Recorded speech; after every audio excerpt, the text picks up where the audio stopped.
A lot of this isn't going to make sense to you, and I'm sorry about that. I'm just going to start at the beginning, with the house.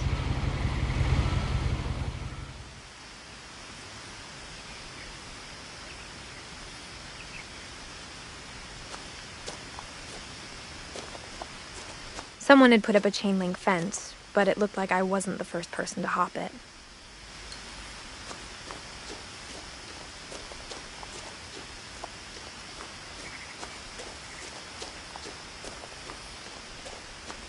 I lived here until I was 11, but I wasn't allowed inside half the rooms.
Inside the mailbox were bills from 7 years ago, marked urgent, open immediately.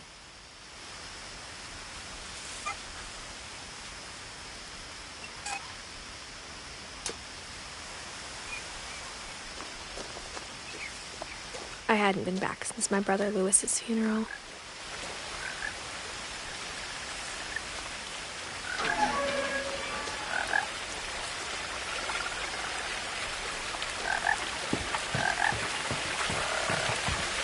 In her will, my mother left me a key, but didn't tell me what it unlocked. Maybe she thought I'd know, or she thought that the mystery would be enough to bring me back.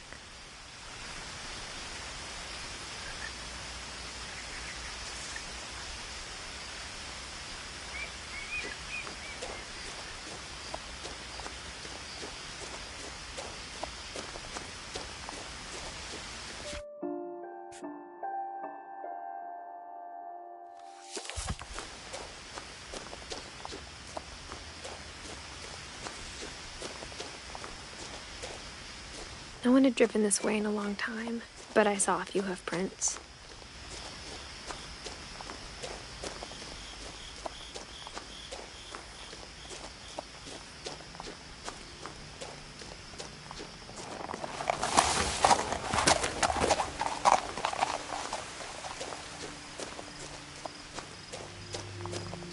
The truth is, even after I inherited the house, I never thought I'd come back to it. But now I had questions about my family that only the house knew the answers to.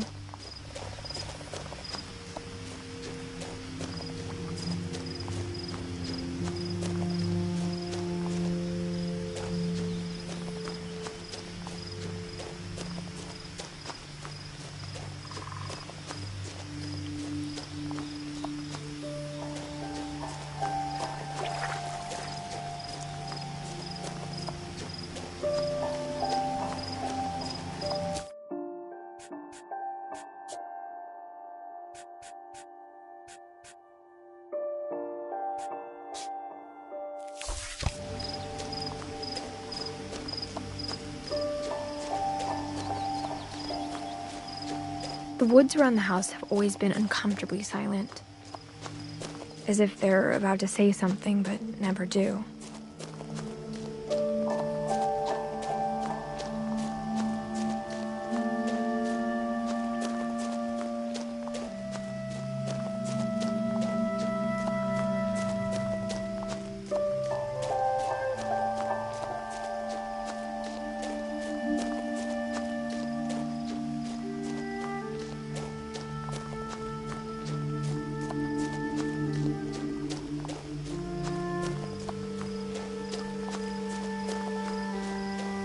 The house was exactly like I remembered it, the way I'd been dreaming about it.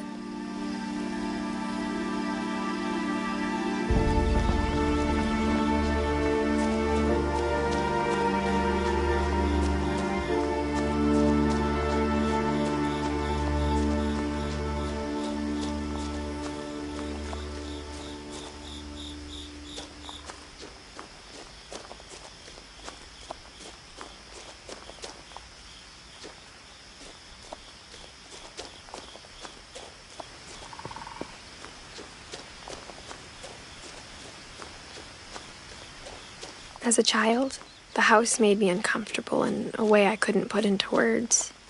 Now, as a 17-year-old, I knew exactly what those words were. I was afraid of the house.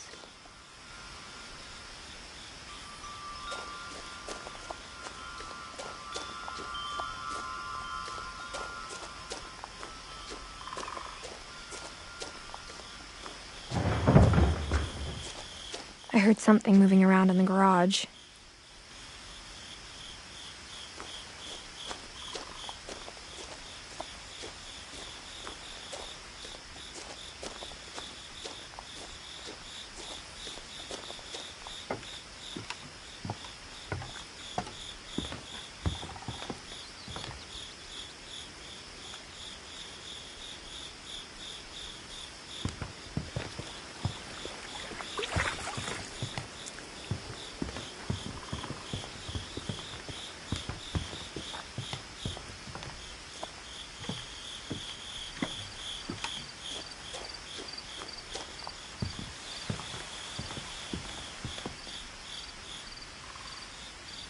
I hoped the key might unlock the front door. It didn't.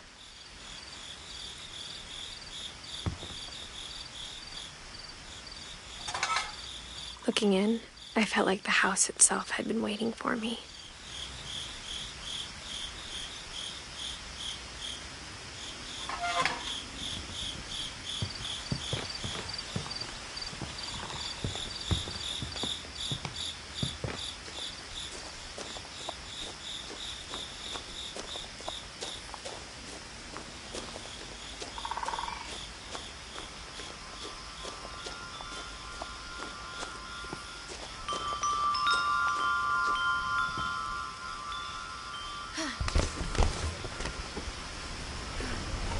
Crawling through the doggy door used to be a lot easier when I was 11. The power had been turned off the night we left.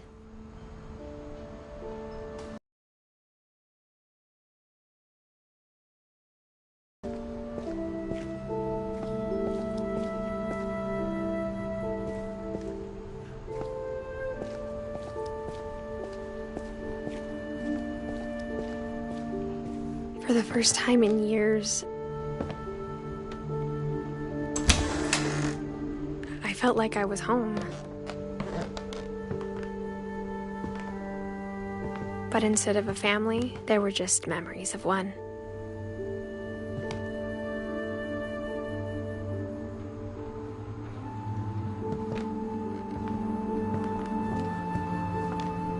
Like how only one restaurant would deliver to our house, so we had Chinese a lot.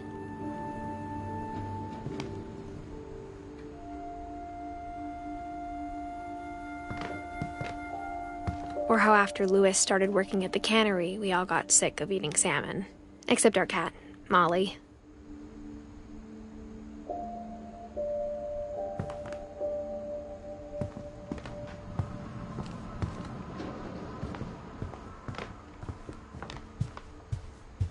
table was still a wreck from the night we left.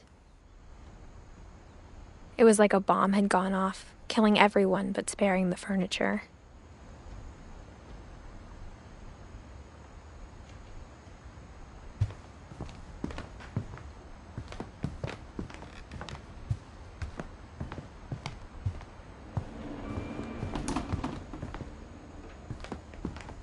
Nothing in the house looked abnormal. There was just too much of it, like a smile with too many teeth. Even the fireplace had a story. Edie told me the bricks came from the original house, after it sank.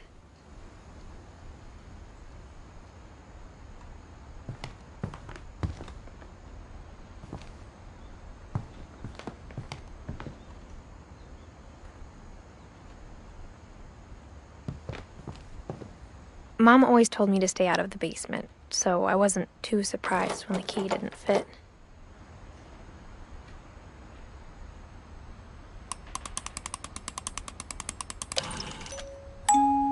Great-Grandpa Sven built a music box for Barbara, along with the rest of the house.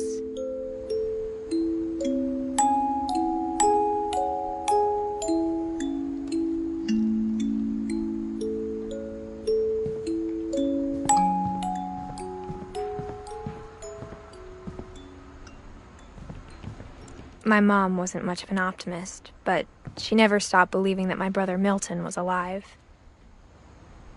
A lot of things got left behind in the whirlwind of that last night.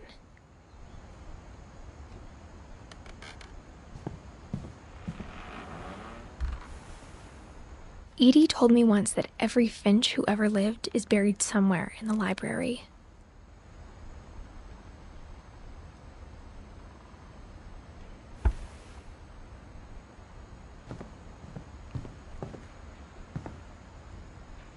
After Milton disappeared, Mom sealed up all the bedrooms. Then Edie retaliated and drilled peepholes.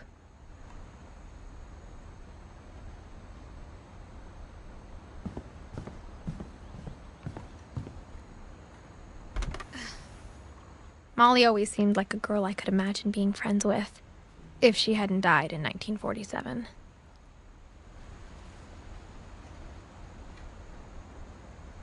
I spent a lot of time playing in Great Uncle Walter's room.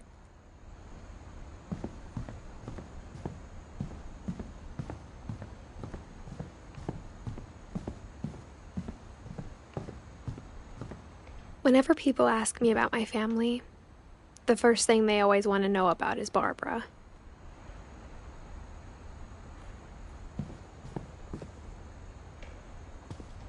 Mom must have locked the third floor stairs on the night we left.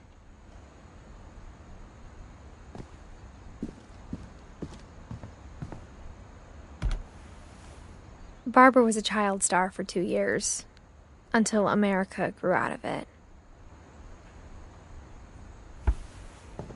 Edie's father, Odin, built the original house.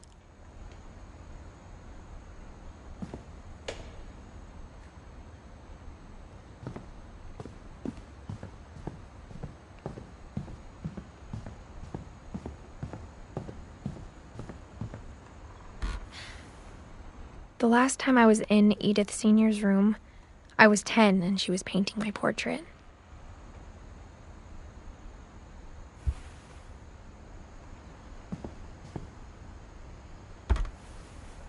As a kid, I just assumed every house had peepholes and sealed rooms you weren't allowed inside of.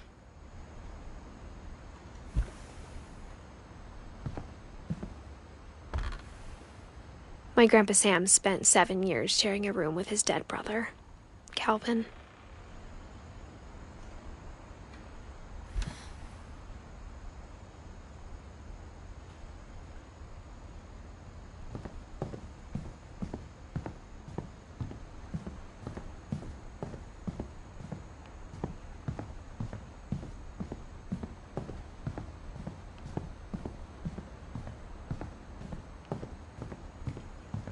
Lewis told me there were secret passages, but I never believed him.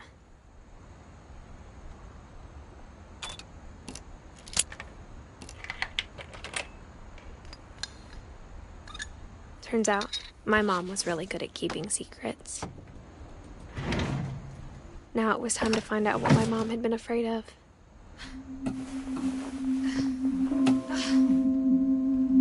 From the paintings on the wall, it was clear my brother Milton had been here before me.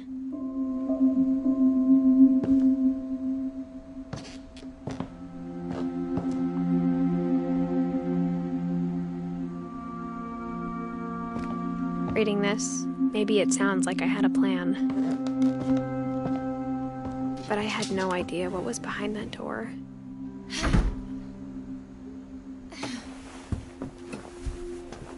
Just like I had no idea where all this was gonna lead. I grew up looking at Molly's room. Molly's gerbil had a tiny bedroom with its own even tinier gerbil cage.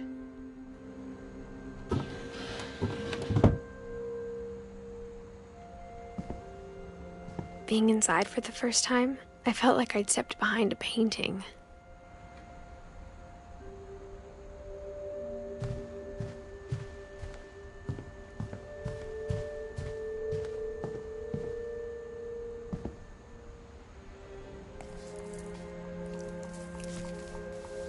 December 13th, 1947.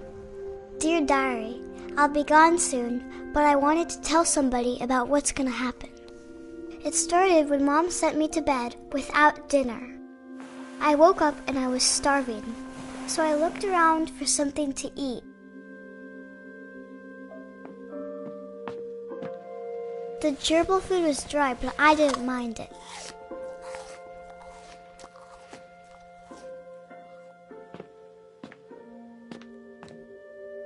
My Halloween candy was all gone.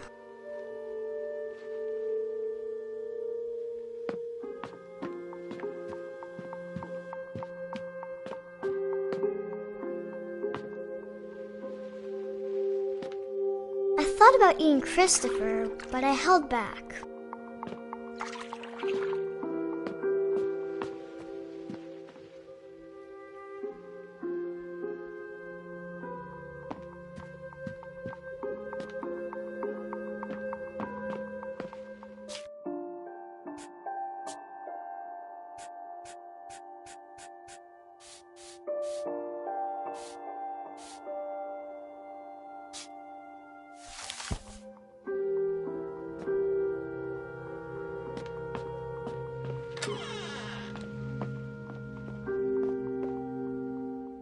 I kept eating and eating.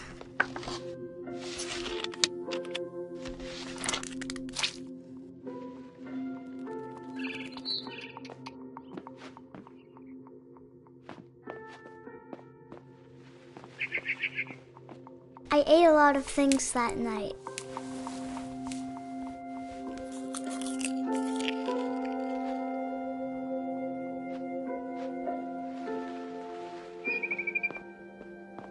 Then I heard chirping outside my window.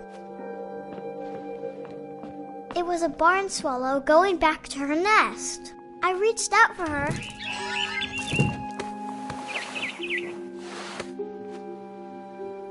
And suddenly,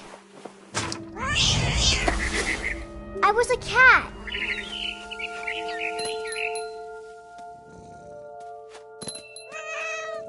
I tried to be quiet, but the bird was really scared.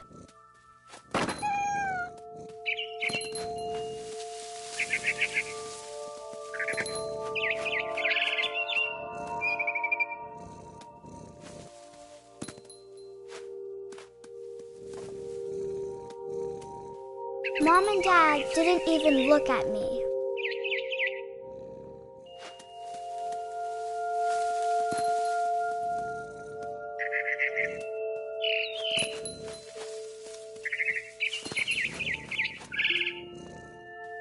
I jumped and I almost got her.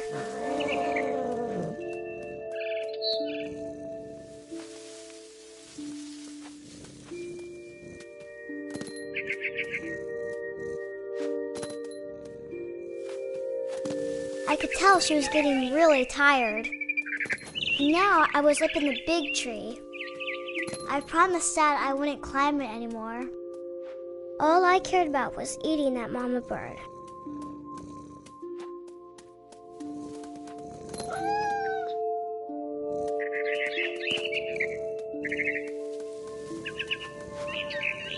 I gobbled her up. And suddenly, I was an owl. First, all I heard was the wind. Then I heard little teeth nibbling in the grass.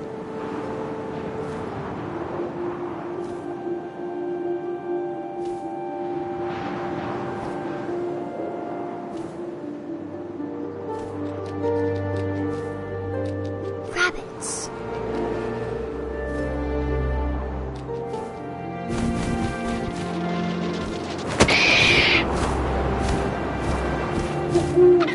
I imagined his face looking up and seeing mine through my talons. I swallowed him up, and I didn't chew one bit. Then I flew off to find something bigger.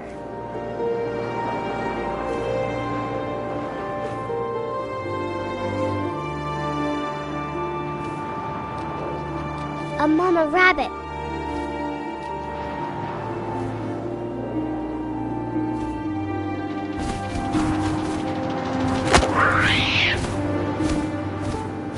She was almost too big to carry.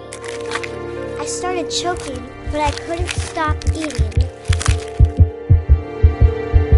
And suddenly, I was a shark.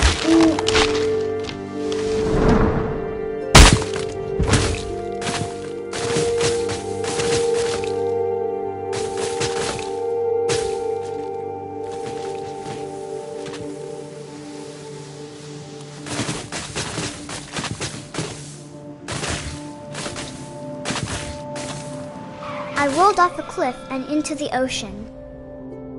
Now, I was hungrier than ever.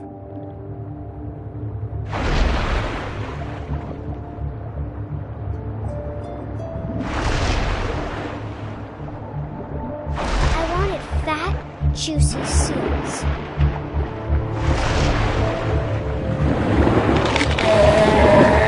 I tore off her flipper, and it tasted really good.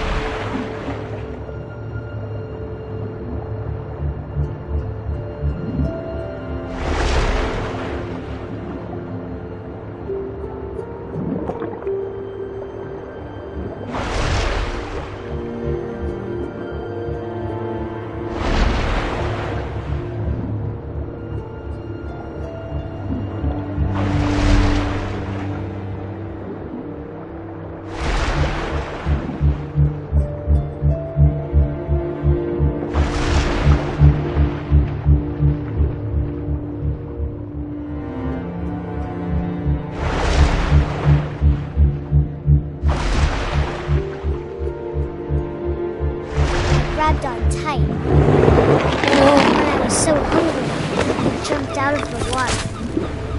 When I opened my eyes, everything had changed.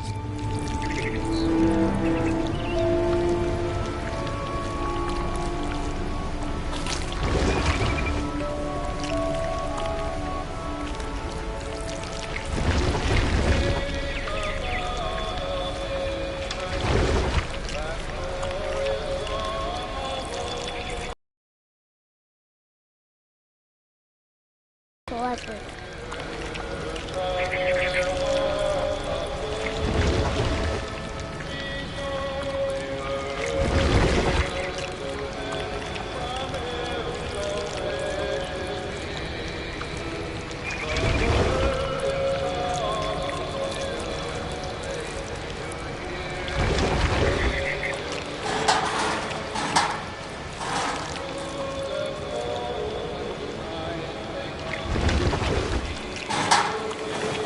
I was big, but I moved real quiet.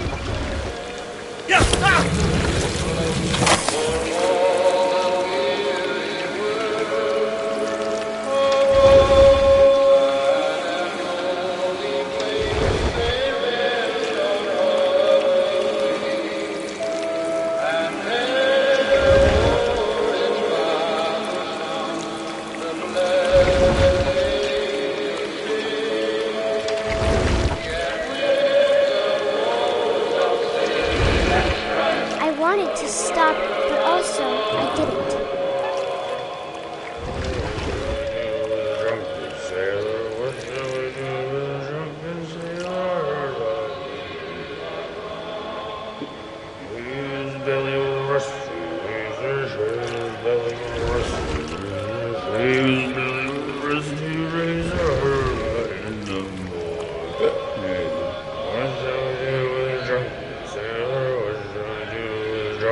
sailor, what shall we do with a drunken sailor alive in the morning? Put him in bed with the captain's daughter, put him in bed with the captain's daughter, put him in bed with the captain's daughter alive in the morning. What shall we do with a drunken sailor? What shall we do with a drunken sailor? What shall we do with a drunken sailor alive in the morning?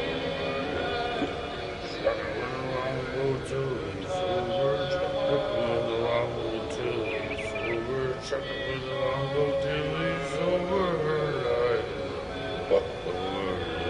What shall we do with a drunken sailor? What shall we do with a drunken sailor? What shall we do with a drunken sailor alive in the morning?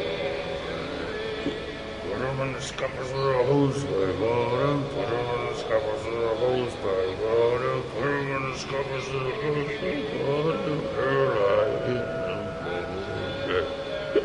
What shall we do with a drunken sailor? What shall we do with a drunken sailor? What shall we do with a drunken sailor alive in the morning? Heave-ho, she rises, heave-ho, she rises in the morning.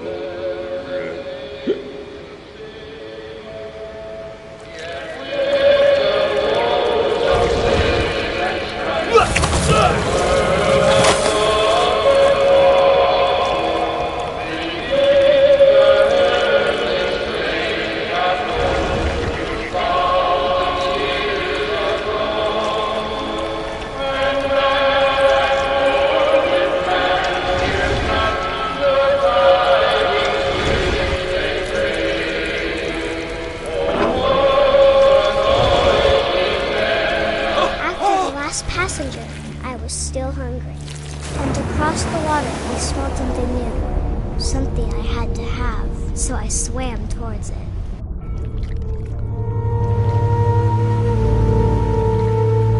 I slithered onto the sand, and the good smell went into an old pipe.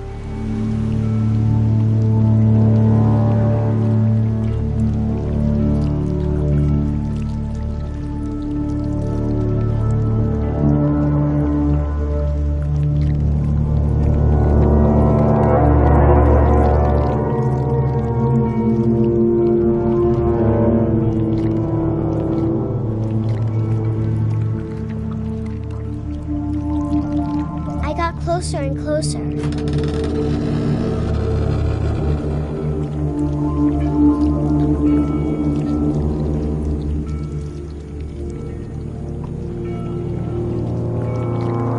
All of my stomach started growling.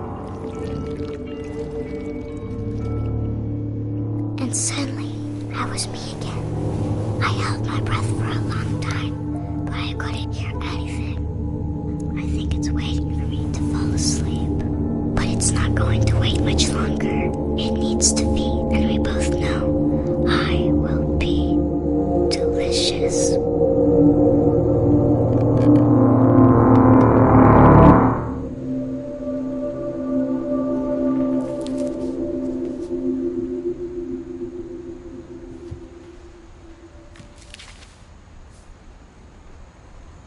I'm not sure if I believed all of that, but I'm sure Edie would have.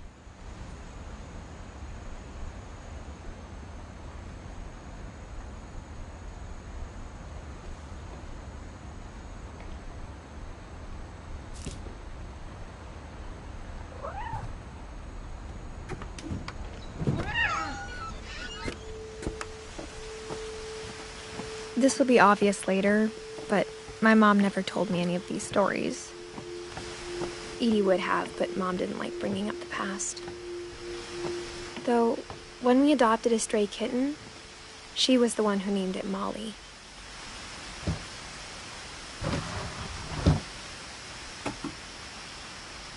I spent a lot of time in Great-Grandma Edie's room.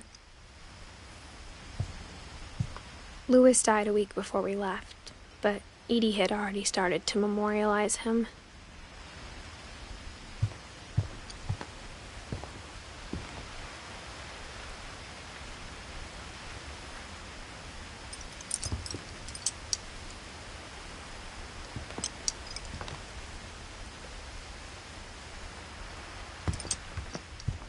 Her room was like a museum.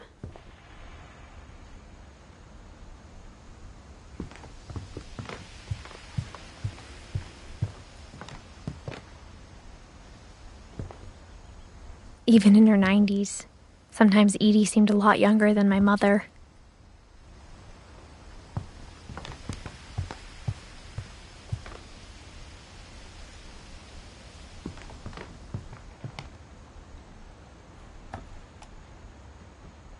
For 500 years, the Finches have been famous throughout Norway for their fortune and misfortune.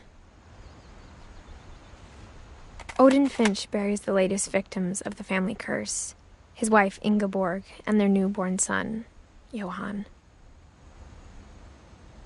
On January 7th, 1937, he set sail with his family and his house, hoping to leave the curse behind. But 40-foot waves off the coast of Washington send the house and Odin to the bottom of the sea. Odin's daughter Edie, with husband Sven and baby Molly, step ashore on their new home, Orcas Island. Odin Finch is the first to be buried in the new family cemetery. His daughter Edie is already dreaming of a new Finch house.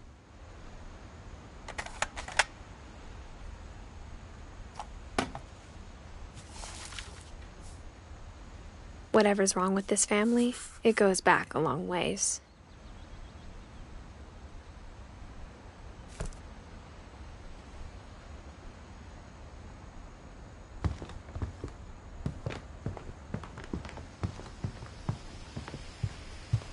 When Edie told people Sven was killed by a dragon, she could also have said he was building a dragon-shaped slide that collapsed. She could have, but she didn't.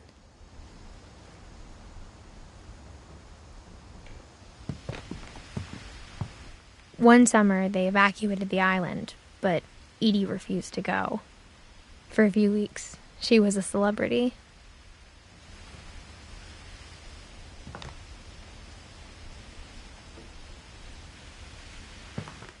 I hadn't thought of myself as Edith Jr. for a long, long time. Edie gave a big interview about a mole man living under the Finch house. My mom was furious.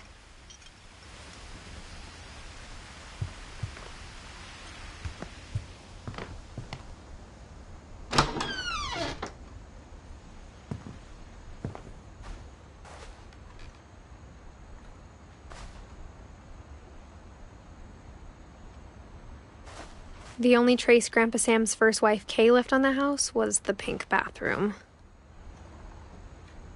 It was a pretty big trace.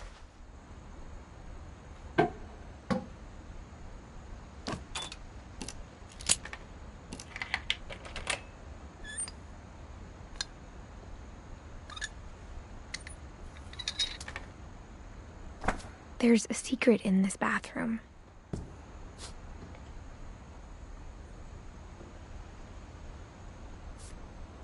It's in the last place you would look. It isn't in the cupboard. It's hidden in this book.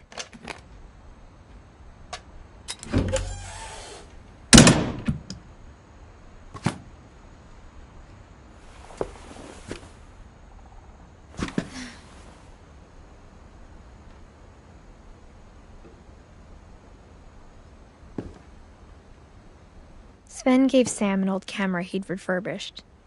He never put it down.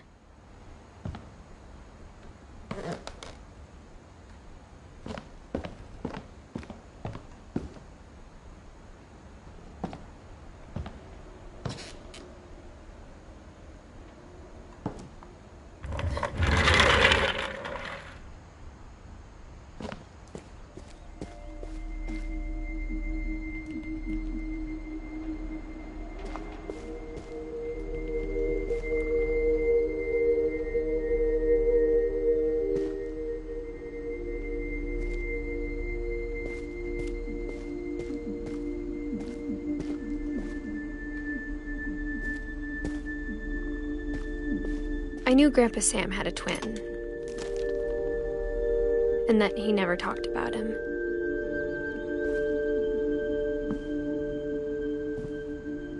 I guess my grandpa didn't like history any more than my mom did.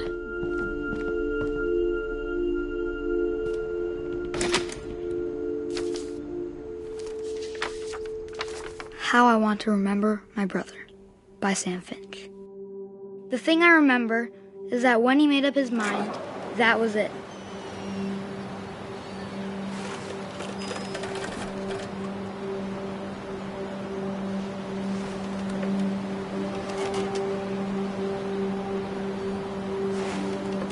My brother said he'd die before he ate another mushroom. And he did.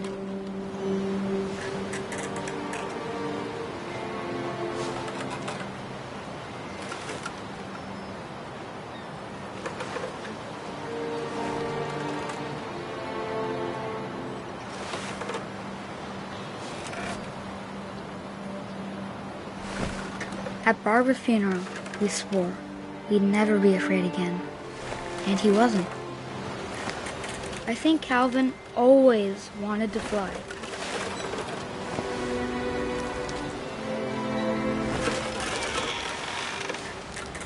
Sam! Calvin! Dinner's ready! Coming! But that day, he finally made up his mind to do it. I told him going around was impossible. Maybe if I hadn't said that.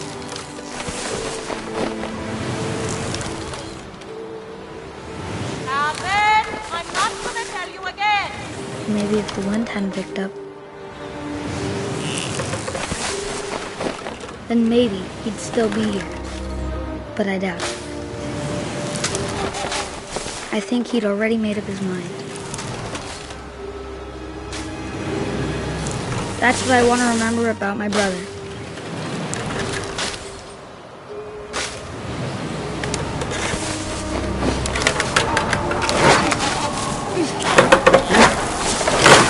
The day he made up his mind to fly.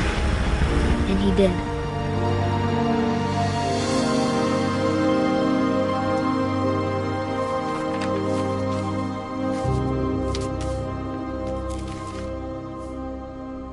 Calvin's story felt strangely familiar. When I was younger, I remember trying to do the exact same thing.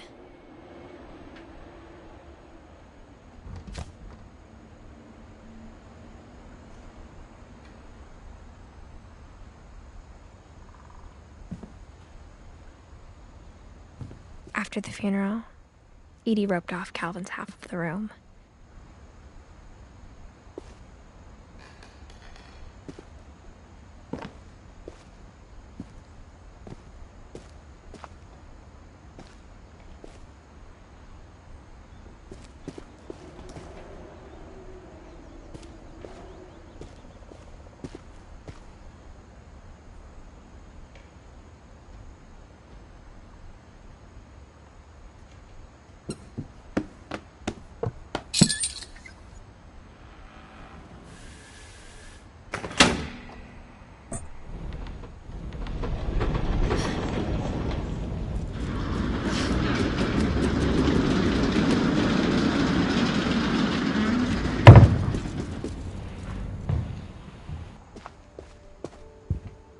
The passages were a pretty tight fit.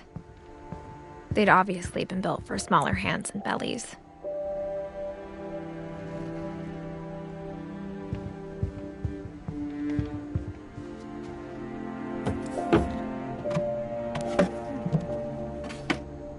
Growing up, I always thought of Barbara as a child star.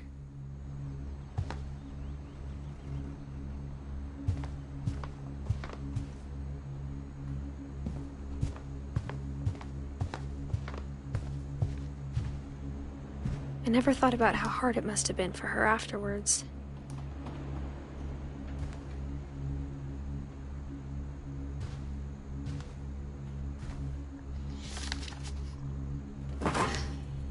Of all the stories people wrote about Barbara's death, I'm surprised Edie saved this one.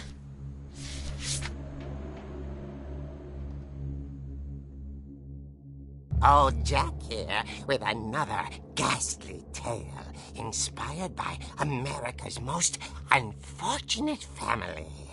I'm calling it the surprise ending of Barbara Finch. As a child star, Barbara was famous for her scream. Now at 16, she was all washed up, a has-been. But in a lucky break, she'd been asked to perform her signature scream at a local convention for monster movie fans. It was just the boost her career needed. Unfortunately, her scream hadn't aged well. Getting better. I think you just need the right motivation. Her biggest fan and current boyfriend, Rick, was about to demonstrate when... Now that was a great scream. It was Barbara's father, Sven. He'd slipped into a table saw and had to be rushed to the emergency room. So Barbara got stuck babysitting her youngest brother, Walter. Her convention comeback was cancelled. Okay, I'm hearing frustration, but I'm not hearing terror. What if I tried... A gang of hoodlums in Halloween masks have been terrorizing Orcas Island tonight. Police are urging residents to... That came from the basement. You're right! Also, I loved your delivery on that. Why is your basement door locked? Because my dad likes making puzzles and secret passages. There's a key hidden in the music box. The secret is to keep winding and winding until finally the key pops out. Thanks, babe. I'll be back in a sec. 20 minutes later, Rick hadn't returned. So Barbara went to look for him, right on cue. She reached for the music box. And as she wound the key, she listened for Rick, but the house was silent.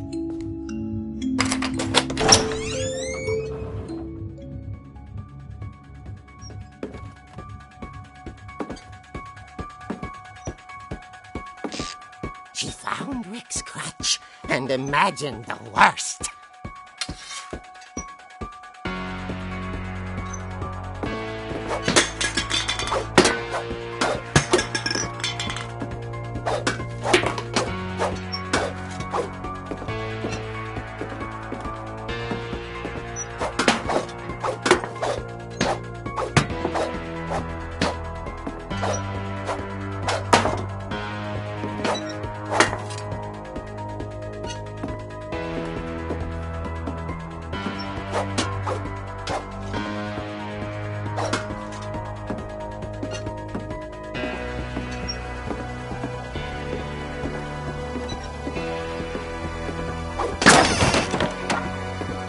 Leader is the infamous Hookman killer, Dr. Carl Hamill, who impaled and then ate his family 10 years ago tonight.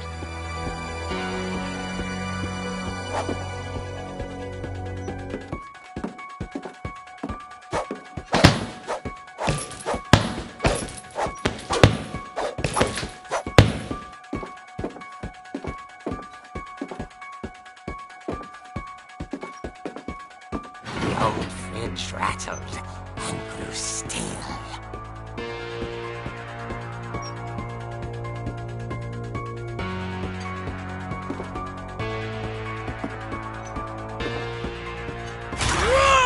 Oh dear! Oh! Rick? Barb, relax. I was just trying to scare you to help you find your scream. Well, I'm not scared, Rick. I'm furious. Then act furious.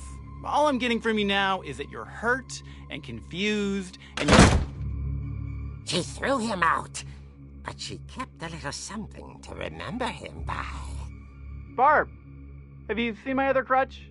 And she was still holding it when she fell asleep watching the late picture show. Hours later... Barbara! Walter, what's going on up there? Ah! Okay, I'm coming up, but if this is a trick, you're dead, Walter.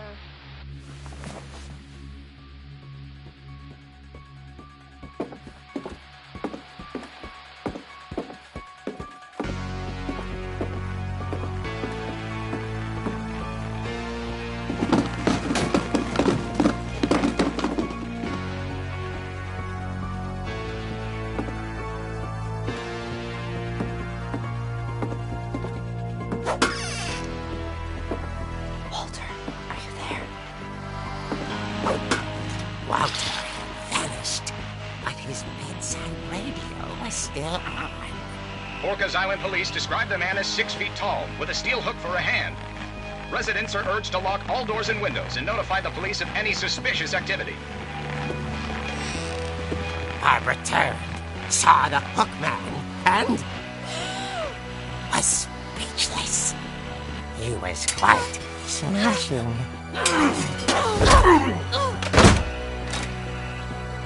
And he was. He couldn't get enough of Barbara. Okay, Barbara, there's gotta be another way out of here.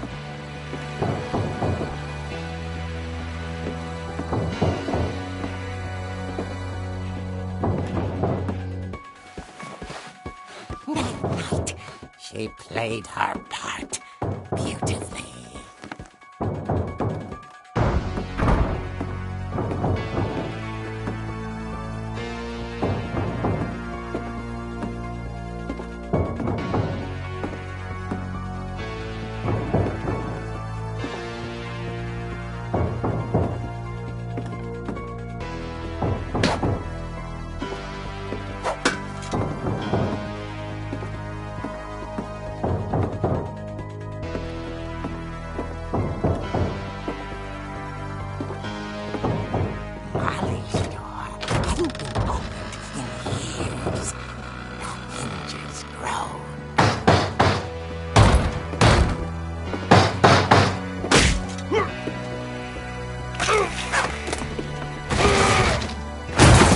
Wasn't moving, but she sensed the story might not be over yet.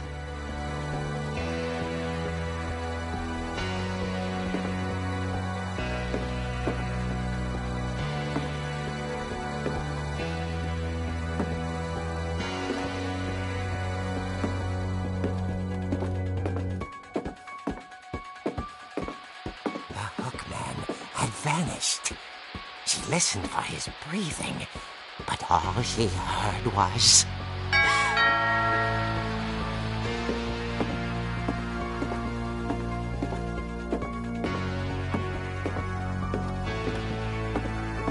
At the door, she heard whispering. It was coming from inside the house.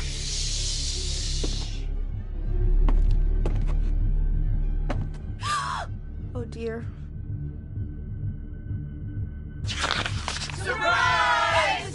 Bravo, Barbara! You were wonderful! The monsters had come to surprise her. For Barbara, it was a dream come true. Then she saw what kind of monsters they were, and she realized what was about to happen.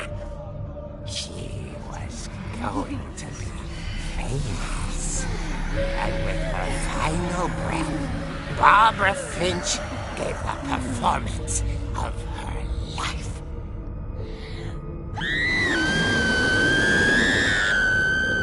I wasn't there myself, but I hear Barbara was magnificent. Poor girl. She had a taste for stardom. But unfortunately, so did her fans. Of course, the police blamed it all on poor Rick, who disappeared the same night. And little Walter, hiding under his bed the whole time. He took it all pretty hard, but that's another story. As for Barbara, tucked inside the music box is all they ever found of her. Her ear. Now that's what I call a real eerie tale.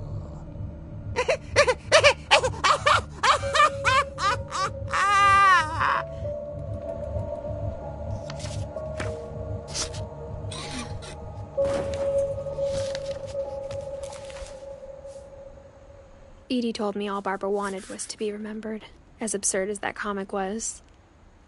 Maybe what Edie saw was a happy ending.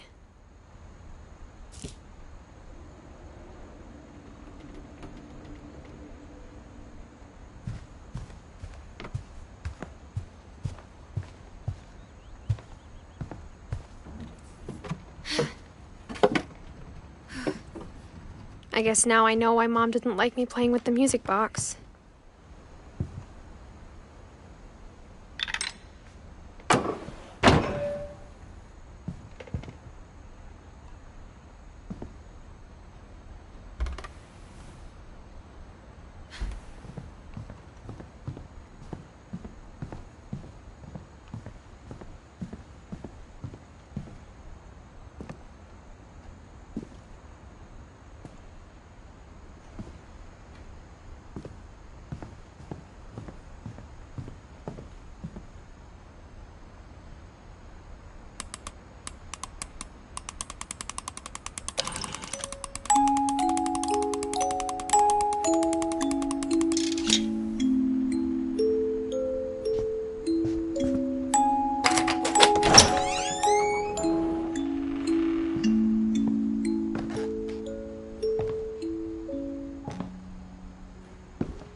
Mom said the basement was off limits, unless I wanted another tetanus shot.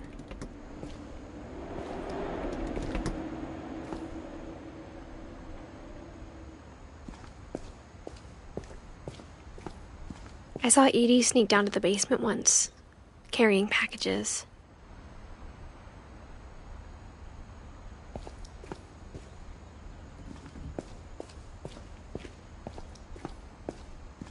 I thought maybe she was hiding presents.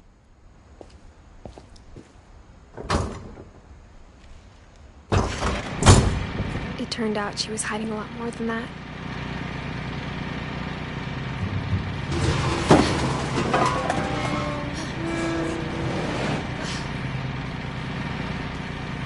I remember asking Mom once about where Walter had gone.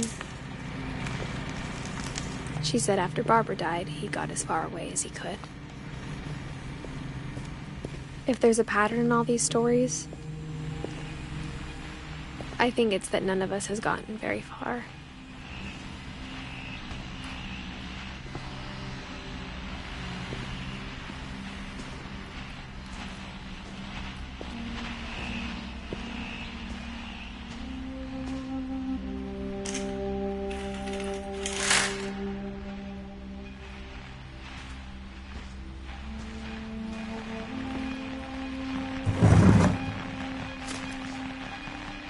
Goodbye, everyone.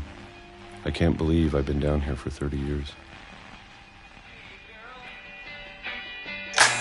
On that first day, after the shaking started, I didn't think I'd survive a week.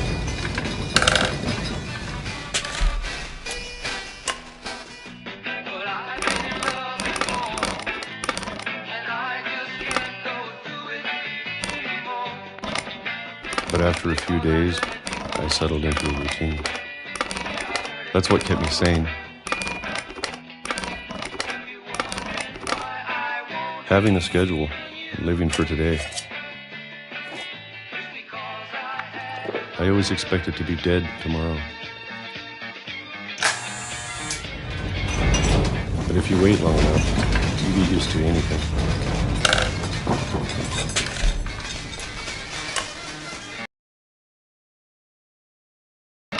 Even a monster on the other side of the door starts to feel normal. Almost friendly.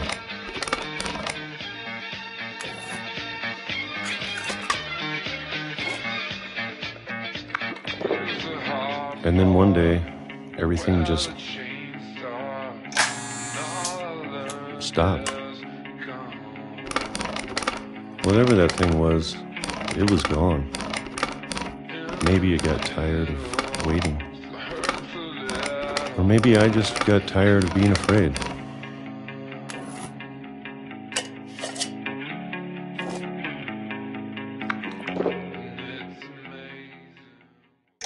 It's been a week now, the longest in 30 years. I'm done waiting. I have to leave while I still can.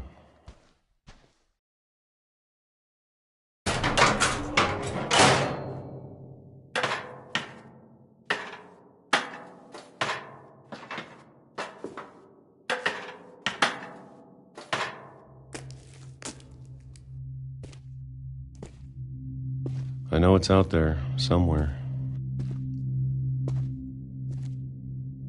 Whatever killed Barbara and Molly and Calvin. Maybe this is all a mistake. But I need to stop living the same day, even if it kills me.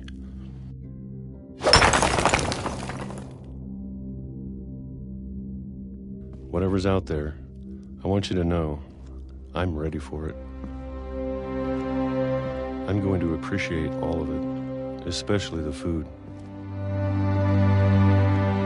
I don't mind if I only have a year left, or a month, or a single week. I'd be happy with one more day. I can already imagine the sun on my face.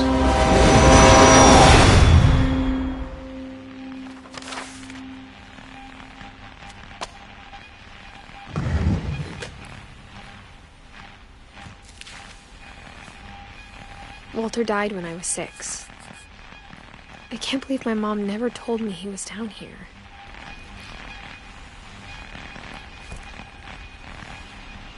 I'm sure my mom was trying to protect me.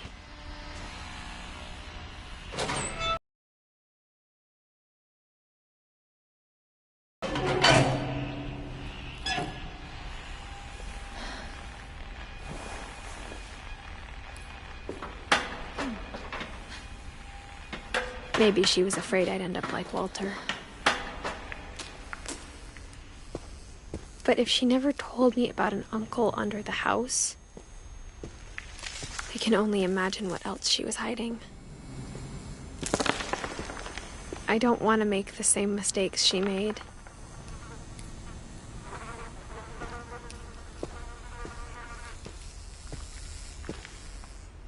Trying to bury something that's still alive.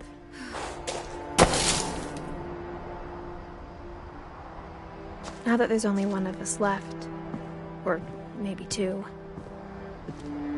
I thought it was time I heard the stories for myself and found out what happened to everyone else. But now I'm worried the stories themselves might be the problem. Maybe we believed so much in a family curse, we made it real.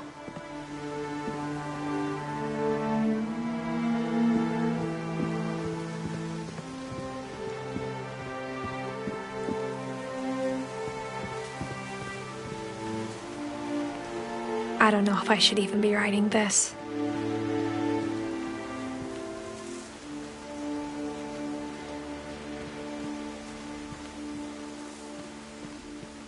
Maybe it'd be better if all this just died with me.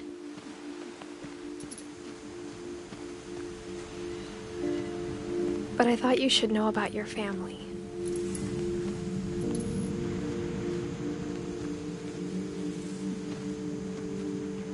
And the history you're a part of.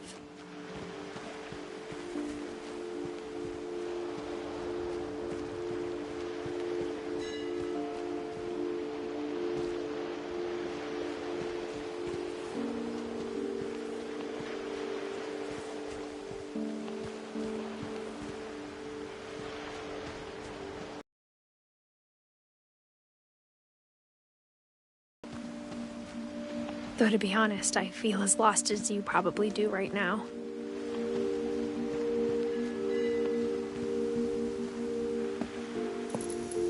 I think the people in these stories believed them, for what that's worth.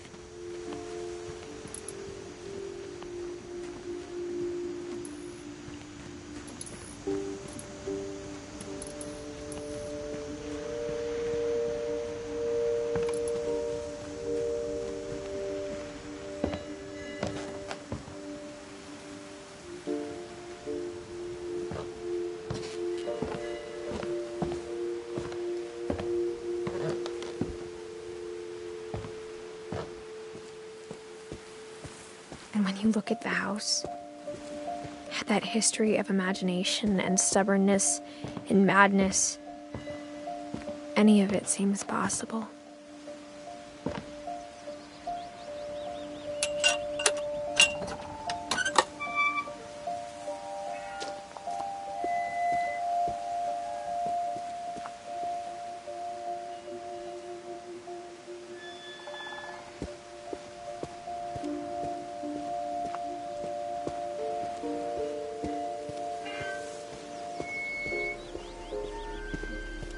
I think we've been surrounded by death for so long, we've just gotten used to it.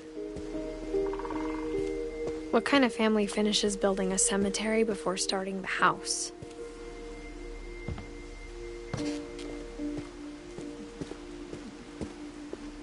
It's embarrassing for me to admit this, but the pet cemetery made me more uncomfortable than the human one. 3 of the gerbils were mine, and 2 had been my fault.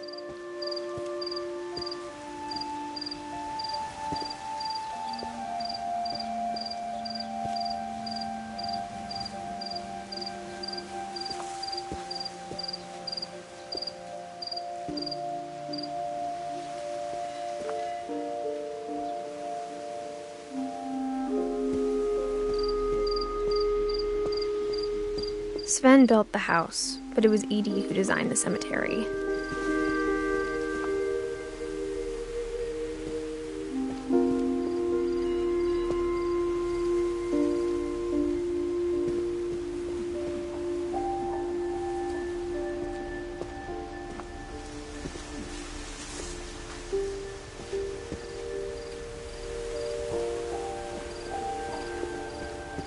I'm sure Odin's monument had been Edie's idea.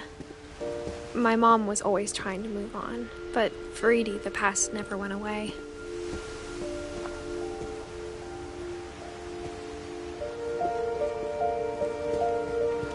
She could see it poking out of the water at low tide.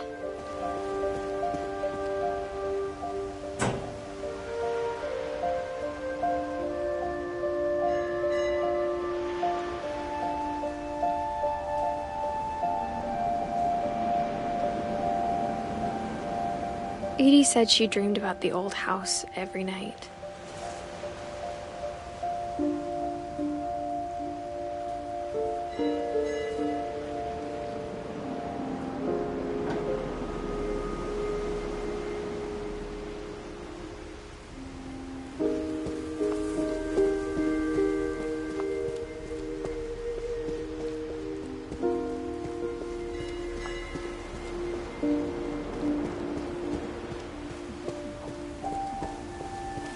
Edie's side was always easier for me to understand.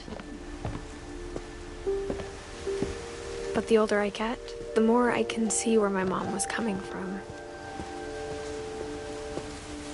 Her dad had been pretty strict, but it wasn't enough to save her brothers. She was just trying to do better.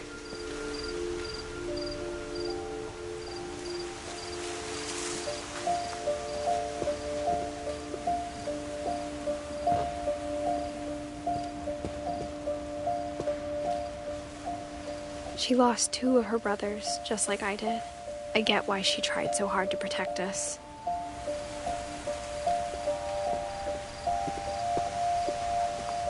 There's so many things I wish I could ask my mom now. Part of me thinks this is what she wanted all along. For me to come back someday and find everything out for myself.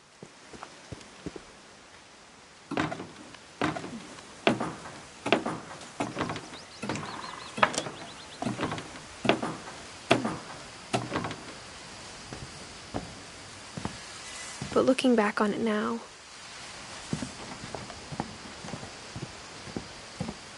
if she told me there was going to be so much climbing, I never would have come when I was 22 weeks pregnant.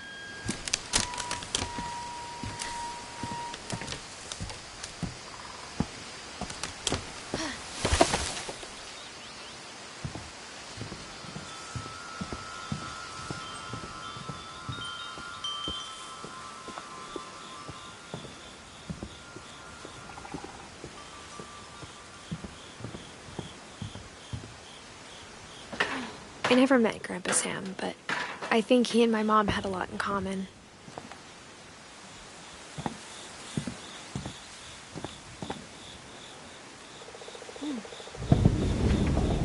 They were both pretty intense.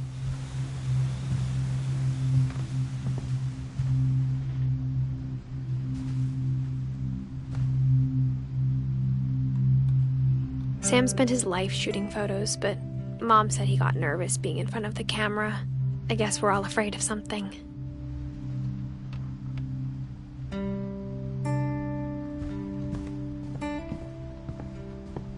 Instead of hiding from death, Sam seemed to go out of his way to meet it.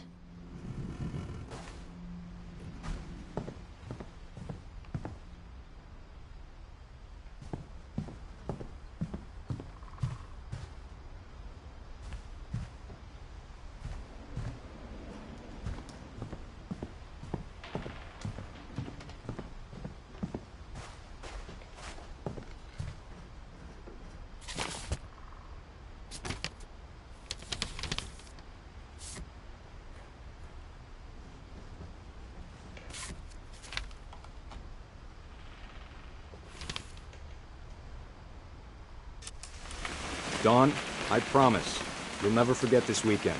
Yes, sir. These memories are gonna last a lifetime. Hmm? Perfect. Am I gonna have to shoot anything? It's gonna rain the whole weekend, isn't it?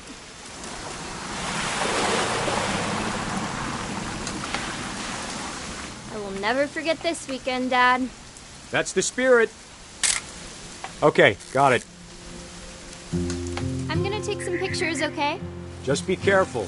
That camera's older than you are.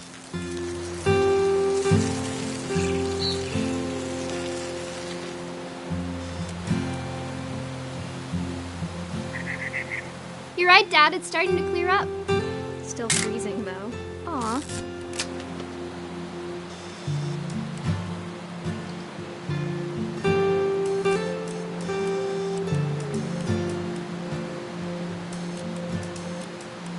Definitely should not have drunk all that coffee.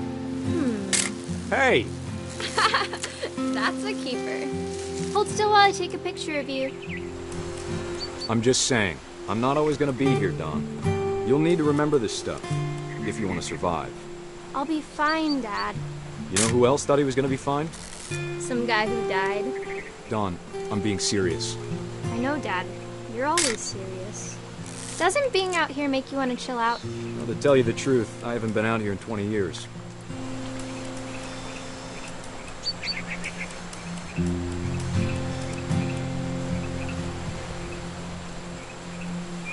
Last time I was with my brother Calvin. Dad! Good eyes, Dawn. Before you take the shot, let me get a picture of you.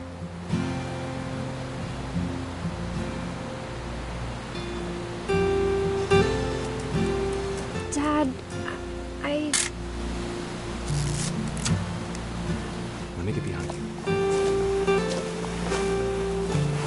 Do I have to do this? Dawn, you don't have to do anything. But if you want to survive, you'll need to be strong. Great shot, Dawn!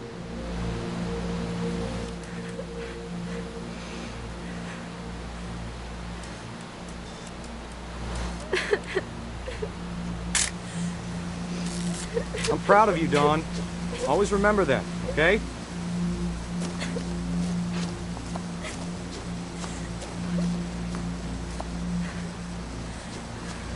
Dad, it's twitching. I think That's it's totally so... normal, Dawn. Just focus on the camera. Try not to think about... Dad!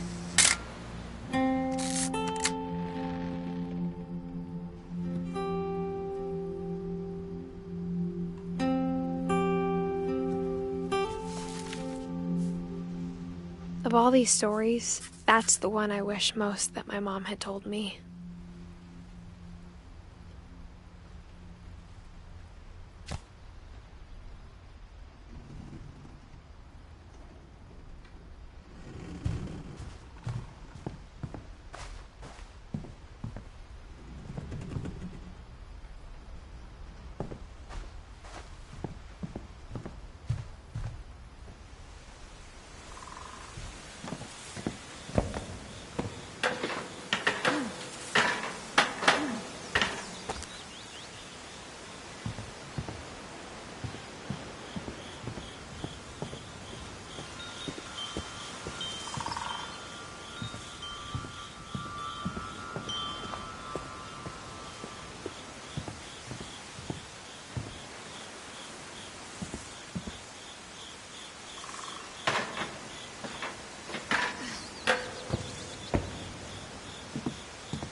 After Sam died, my mom and Edie got really close.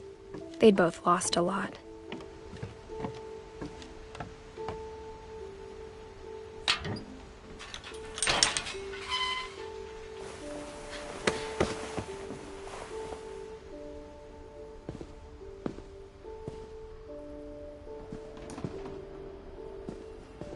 I can't imagine my mom ever writing poetry, and yet...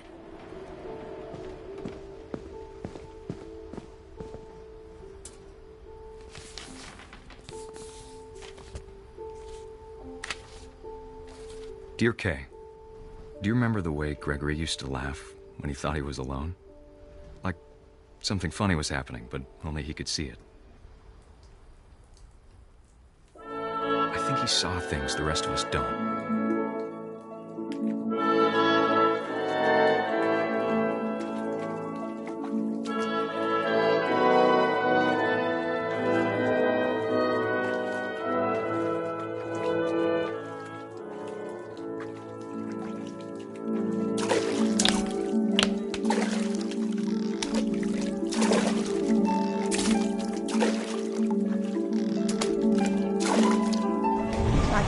Gregory, it's time to...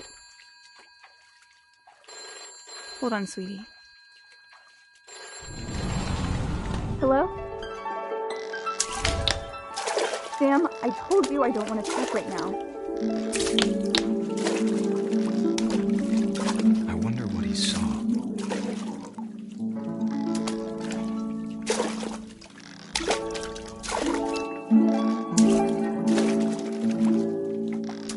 What his world was like.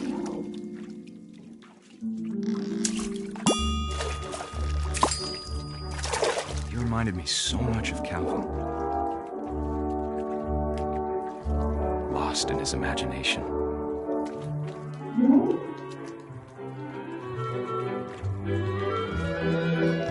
Whatever it was, he saw.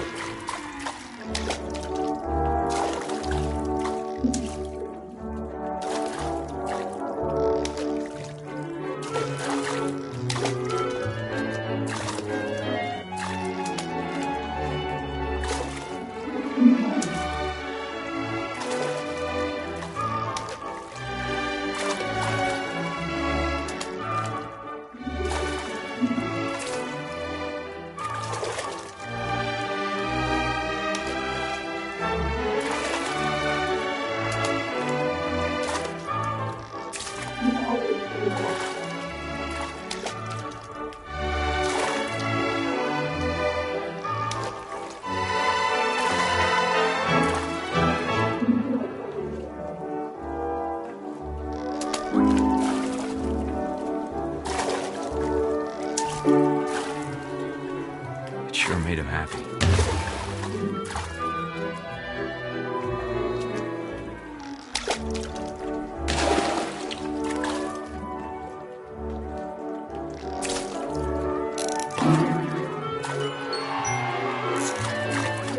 I know how silly it sounds.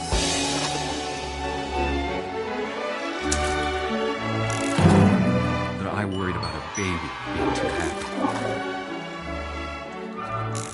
But I could feel him slipping away. Sorry about that, Gregory. I know you did everything you could. Maybe if I hadn't called that night. Damn it. Hold on, I don't want Gregory to hear this. I wish he could have told us about the world he saw.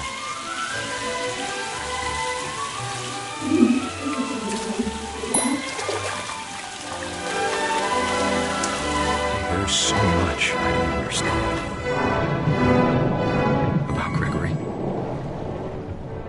about everything.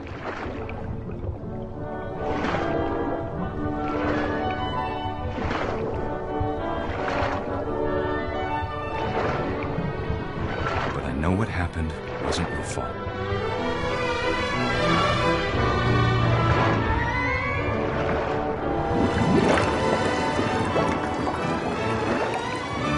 I'm sure he's happy.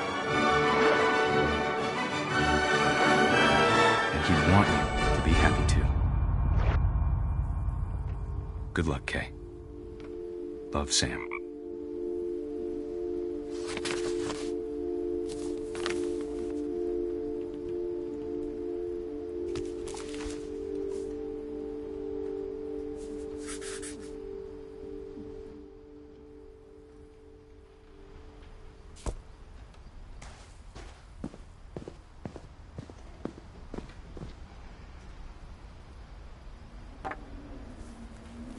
A poem for Gus, who always said the wedding was a bad idea.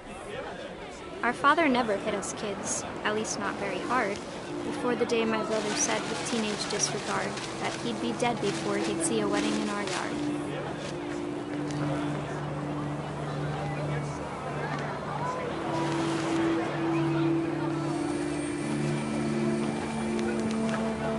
My father made him come, of course, but Gus stood far apart, just flew his kite and bottled up the storm inside his heart.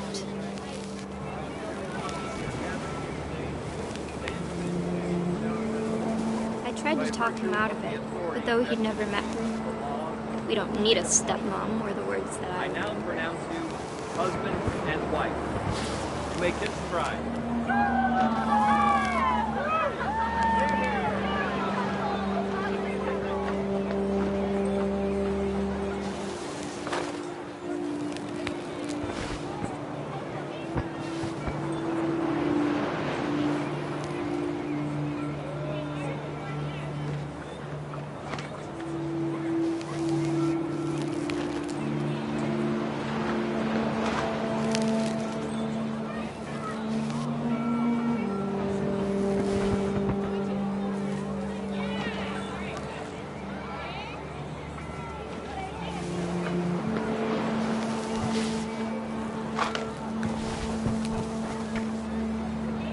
When the time for photos came, Dad ordered him to come here.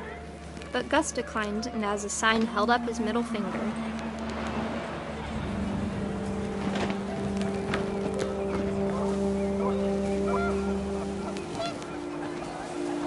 The wind picked up, and panicked geese appeared and quickly went.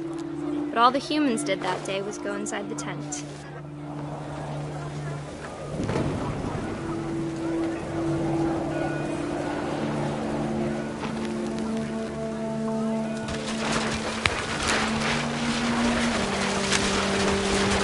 Rain came down in buckets then, but no one seemed afraid that nature might destroy the tent our dad had crudely made.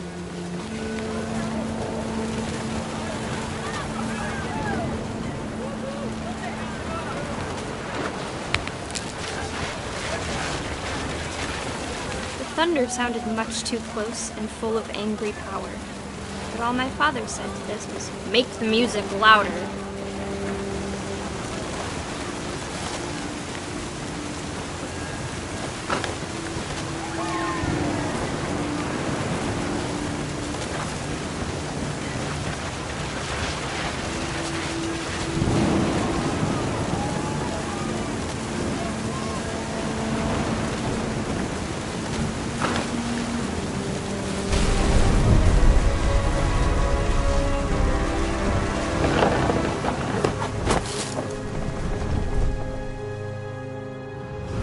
I wish that I could truly say I thought about you on that day.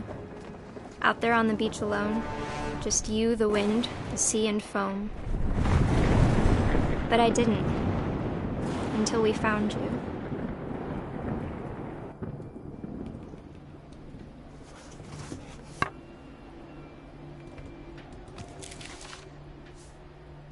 She never talked about him, but Mom told me once if I was a boy, they were going to name me Gus.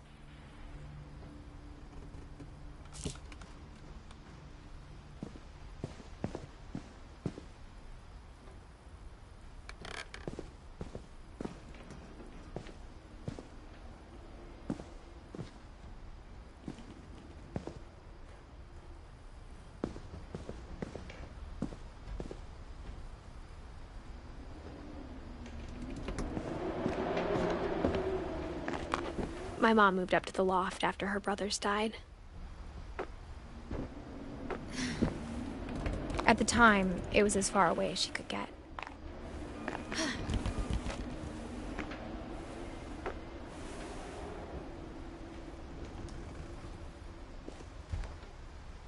Religion was another thing my mom never talked about, but I think it helped her a lot after her dad died.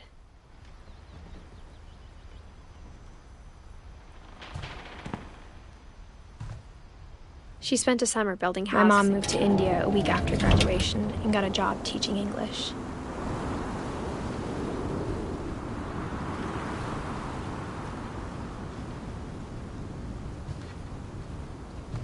Louis was born a year later.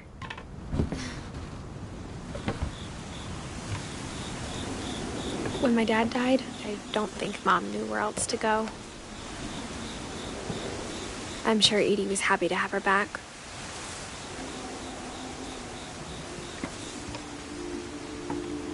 And to see kids in the house again.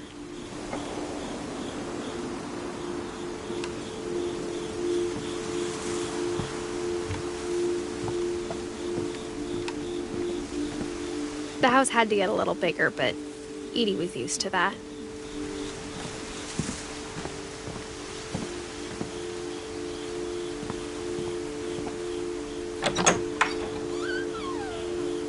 And for a while, things were good. Almost normal.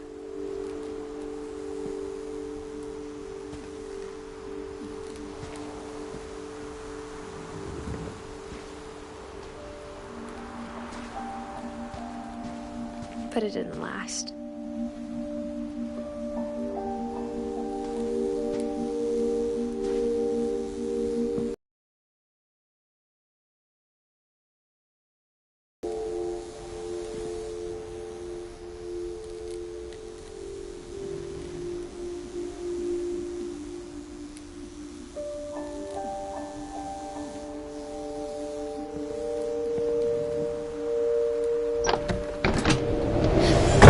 The beginning of the end was Milton's 10th birthday, when Edie gave him a castle.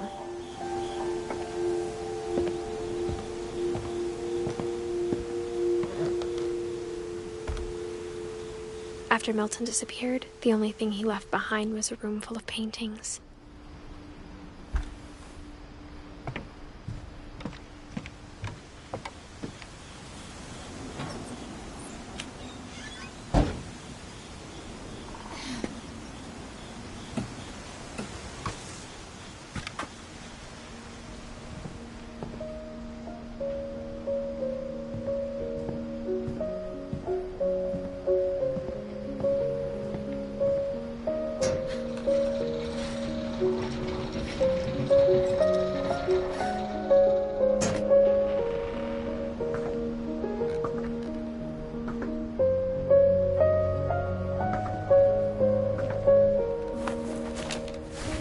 Milton Finch in The Magic Paintbrush.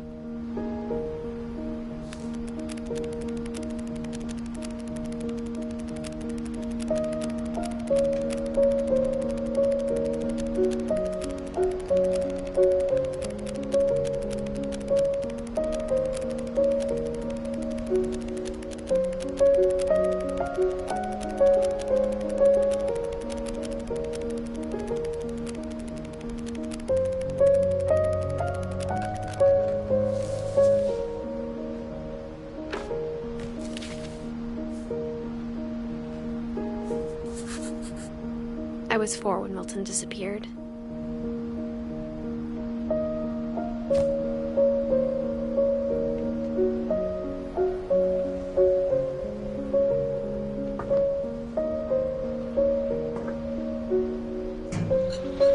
Mom spent months searching for my brother. Then she sealed the doors.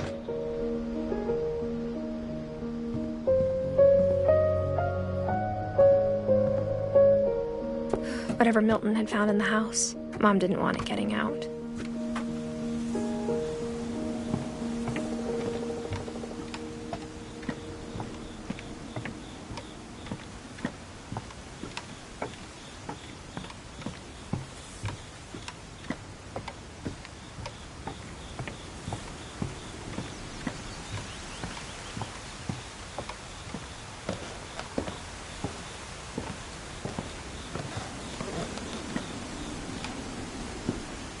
Mom definitely blamed Edie, but I think Louis blamed himself. After he graduated, he just spent more and more time in his room. Until Mom got him a job at the cannery.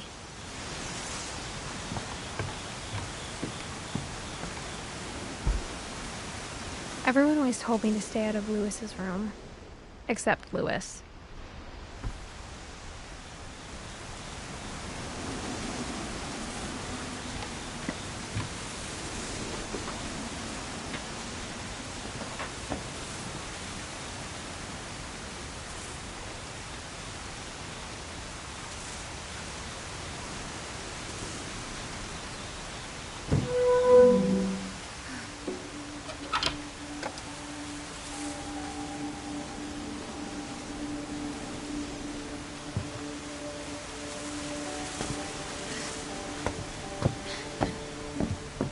Lewis's room smelled very, very familiar. That part of him lived on.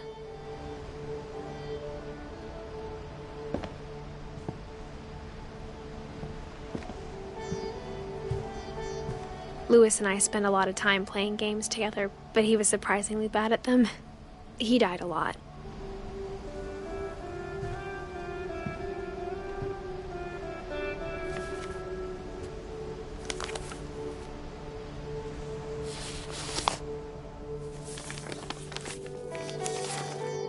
Dear Mrs. Finch, as Lewis's psychiatrist, I can understand your desire for an explanation. As I see it, the trouble began in January, shortly after we convinced your son to seek treatment for substance abuse. Newly sober, I believe Lewis first noticed the monotony of his daily life.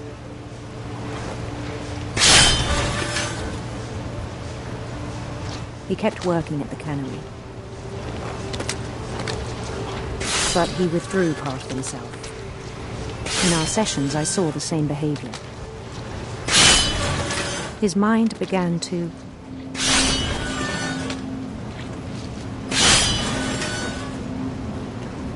wander. I asked him to describe it. He said he started small, imagining a labyrinth. He'd feel his way about. Then something moved. Bats. And toads.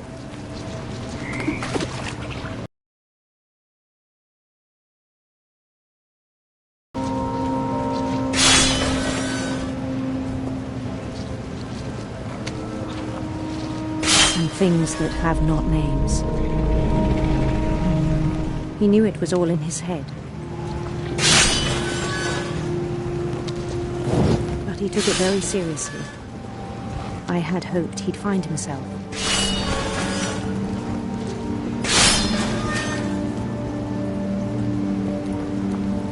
But he found something more. I worried about him then.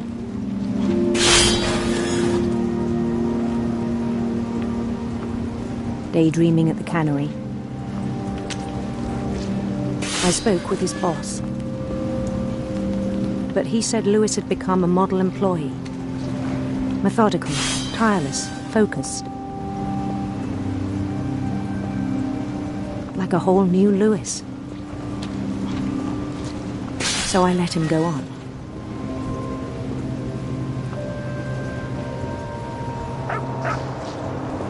I even encouraged him.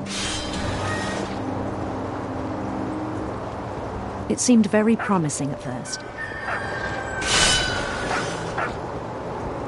He told me he'd made a new friend.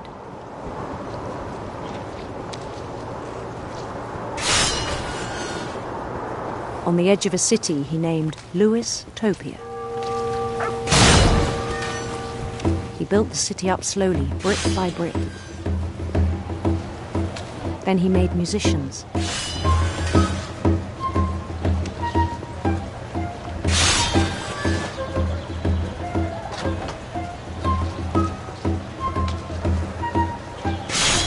And songs for them to play. He talked about starting a band. And he was always humming something. the day his imagination grew stronger. He no longer spoke at the cannery, but his chopping was as reliable as ever. Then one day it struck him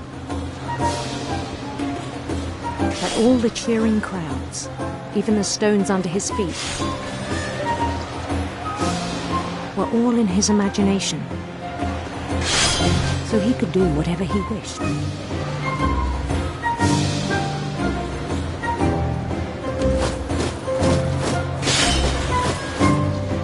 He held an election for mayor,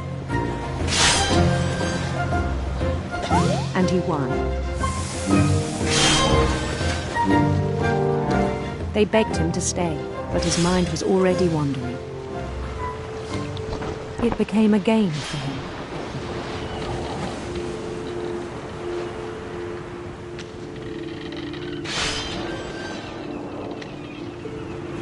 He'd conquer a city, then immediately push on. New Louisville.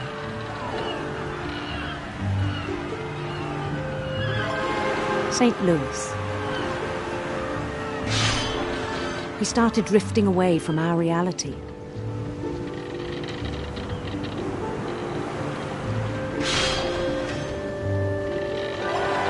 Minneapolis, until one day he forgot to go home from the cannery.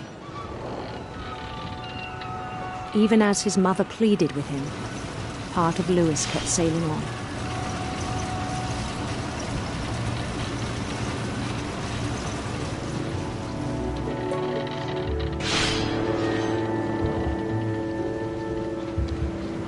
In Louisburg, he heard rumors of a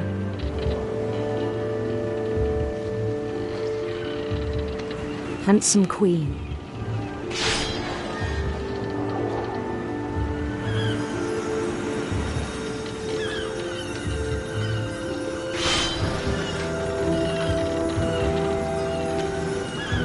The queen was on her own quest for radiant rainbows.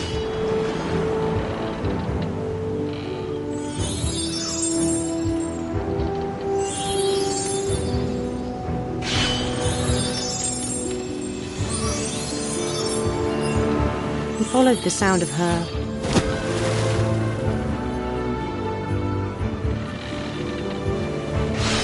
electric sitar.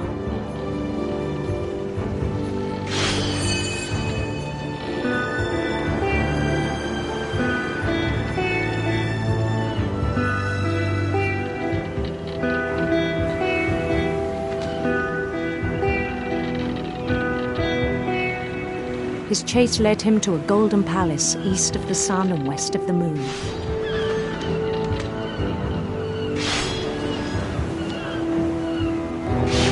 Even then, his logic remained sound.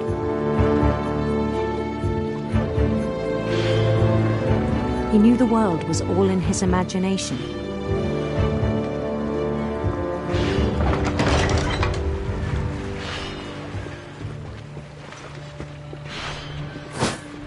But he was so proud of having created it.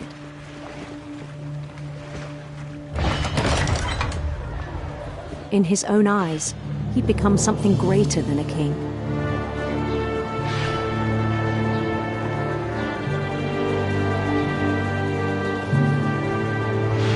For someone who'd never known success in the real world, I think it was overwhelming.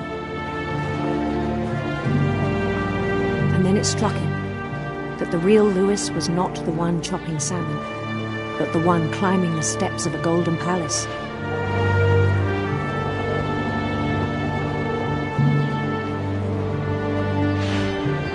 My imagination is as real as my body, he told me. It was hard to argue with him.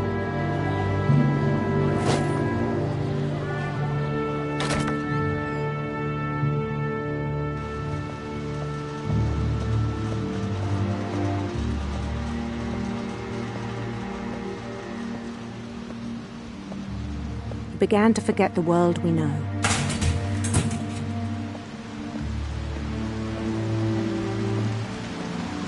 I think it pained him to remember Lewis, the cannery worker.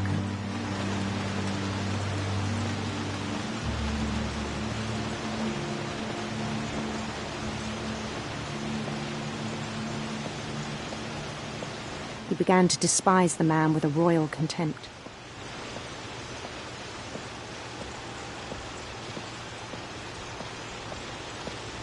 I still thought I could save him. Even after he said he was being crowned king over all the lands of wonder.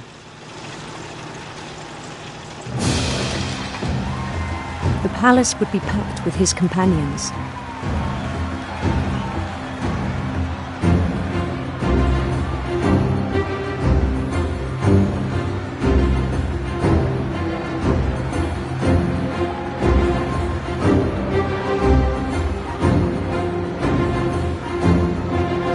Including the wise Calico who had insisted on inviting me.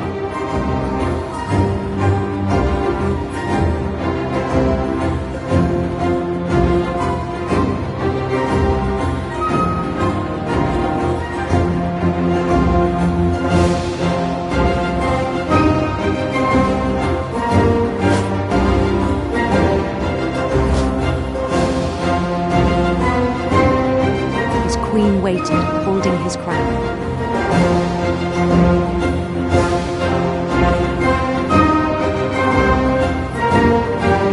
There was only one thing left to do.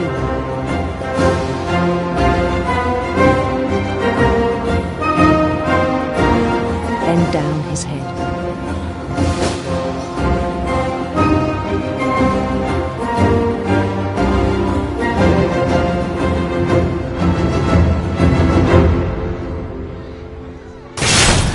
And the rest I think you know. Mrs. Finch, your son was a kind man who will be missed by all of us who knew him.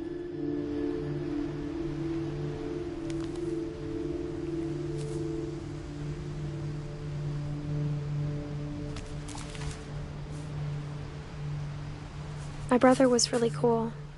I wish you could have met him.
On the way back from Lewis's funeral, my mom told me to start packing. She waited until the day before we left to tell Edie. I'm not sure if she wanted to make it easier or harder.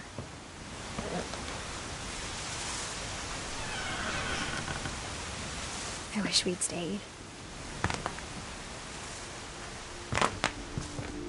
But I understand why we left.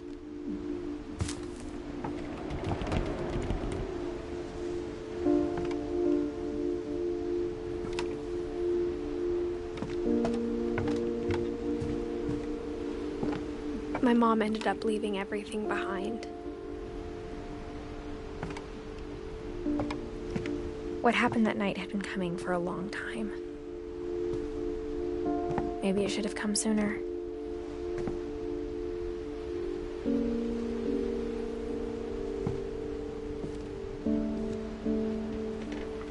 But it had to end one way or another. All that's left now is to tell you about that last night.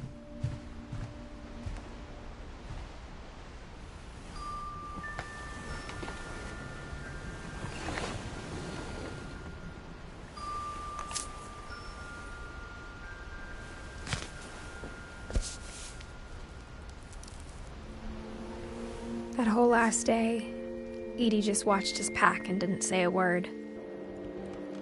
Until supper, when she raised her glass and said, "To our final night together, and all our final nights apart." Grandma, you know what I said about alcohol. Some of your medications are very Edith, specific. I left a present for you in the hallway. Why don't you go open it? The grown-ups have to argue now. I'm sorry, you're right. We're all leaving tomorrow. Let's just enjoy our last... I'm not leaving. Edith, you're excused.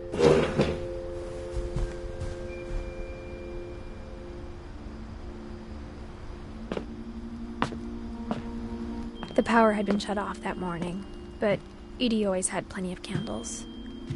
When my mom sealed the library, I don't think she knew about the other entrance, or that Edie had a key to it.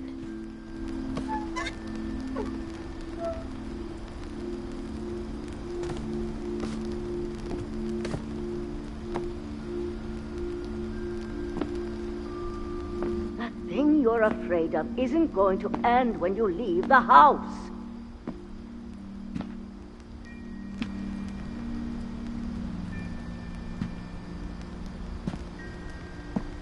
Edith has a right to know these stories. My children are dead because of your stories. I think it's best if Edith and I leave tonight.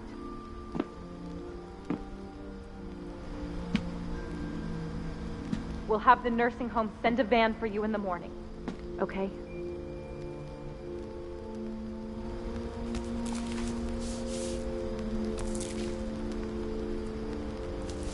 Dear Edith, there's so many stories I wish I could tell you, but there's only time for one.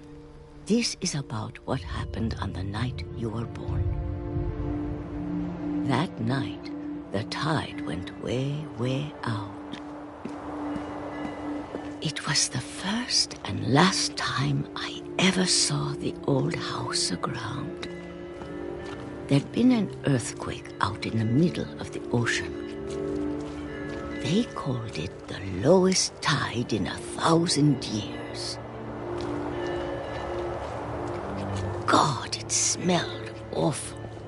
You know, I've seen that house every day of my life.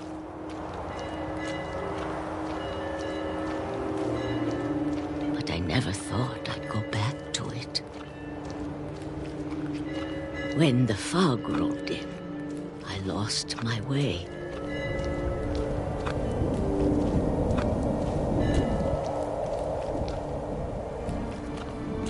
I got turned around.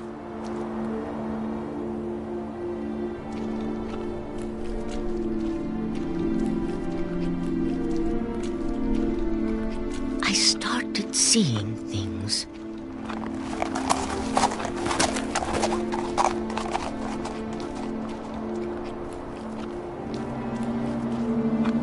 Things I'd forgotten had ever existed.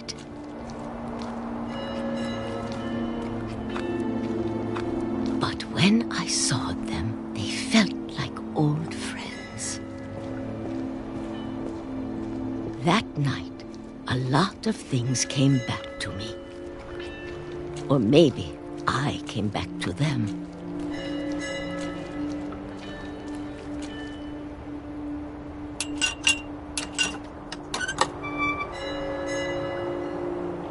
Things I can't explain.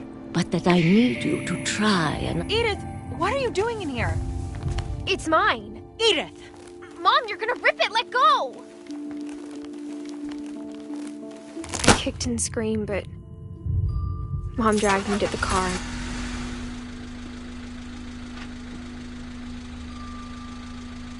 I never saw Great-Grandma Edie again. The next morning, the van came to pick her up, but she was already gone. After that, we moved around a lot.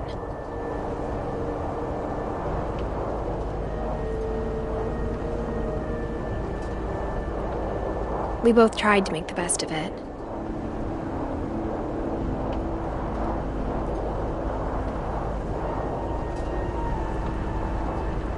A few years went by.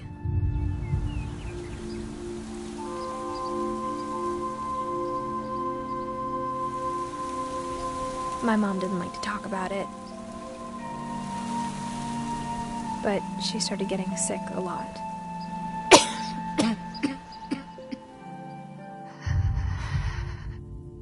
She got better for a while, and then she didn't. And then I was alone.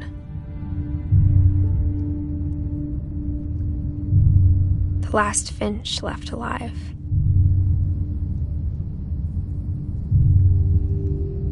Until I found out about you. I'm still not sure what to tell you about all this. If we lived forever, maybe we'd have time to understand things. But as it is, I think the best we can do is try to open our eyes. And appreciate how strange and brief all of this is.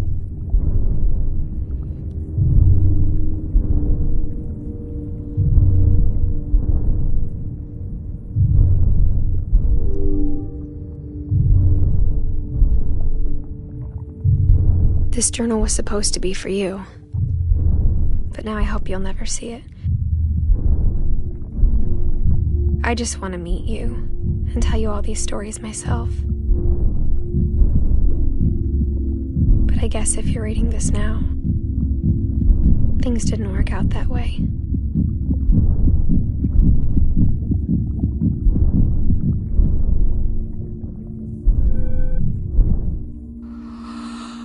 This is where your story begins.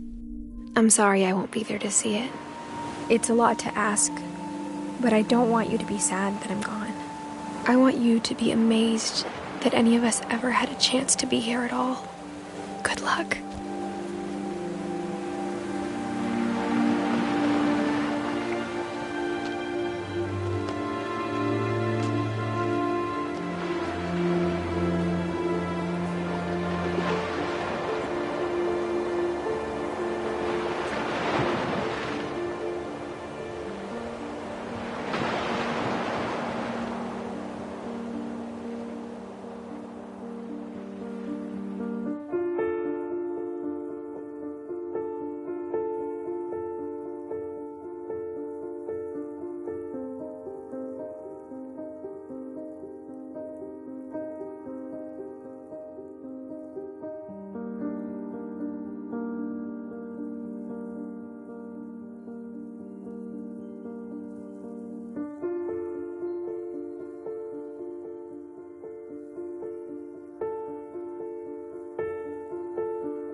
I knew Grandpa Sam had a twin. And that he never talked about him. I guess my grandpa didn't like history any more than my mom did.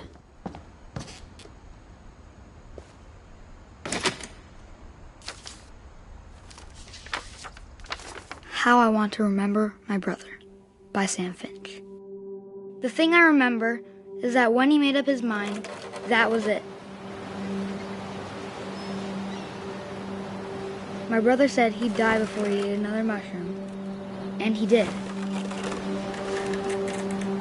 At Barbara's funeral, we swore we'd never be afraid again, and he wasn't. I think Calvin always wanted to fly.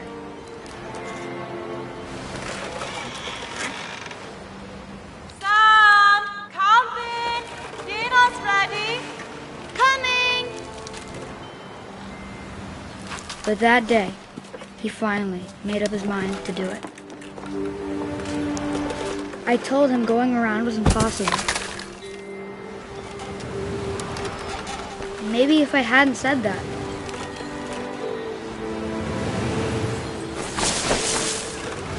Calvin! I'm not gonna tell you again! maybe if the wind hadn't picked up, then maybe he'd still be here. But I doubt it. I think he'd already made up his mind. That's what I want to remember about my brother.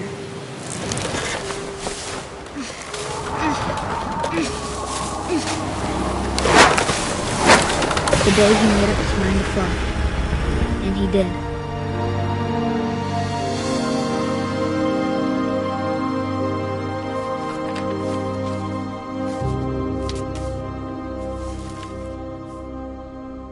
Calvin's story felt strangely familiar. When I was younger, I remember trying to do the exact same thing.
Dawn, I promise, you'll never forget this weekend. Yes, sir. These memories are gonna last a lifetime. Hmm? Am I gonna have to shoot anything? It's a hunting trip, Dawn. Shooting is strongly encouraged. What? Perfect. It's gonna rain the whole weekend, isn't it? I will never forget this weekend, Dad. That's the spirit.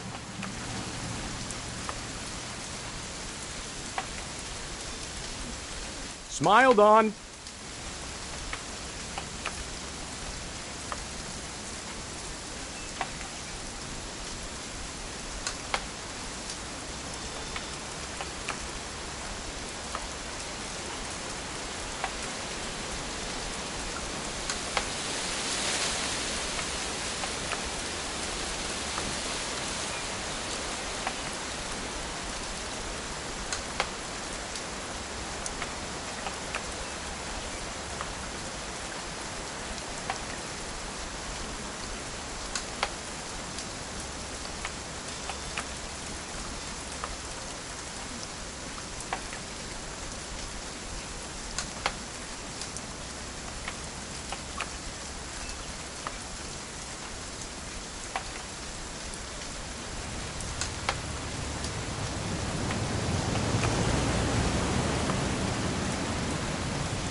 Please just take the damn picture.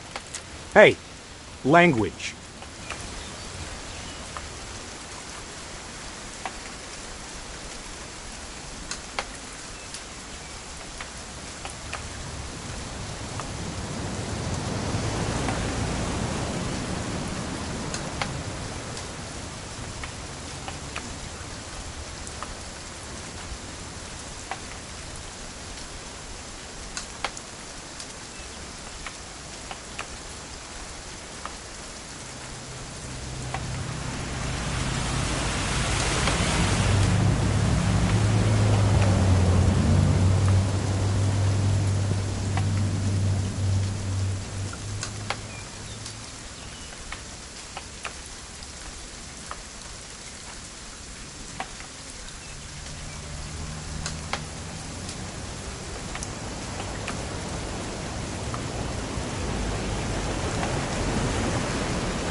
Did you want to get a picture of me or what?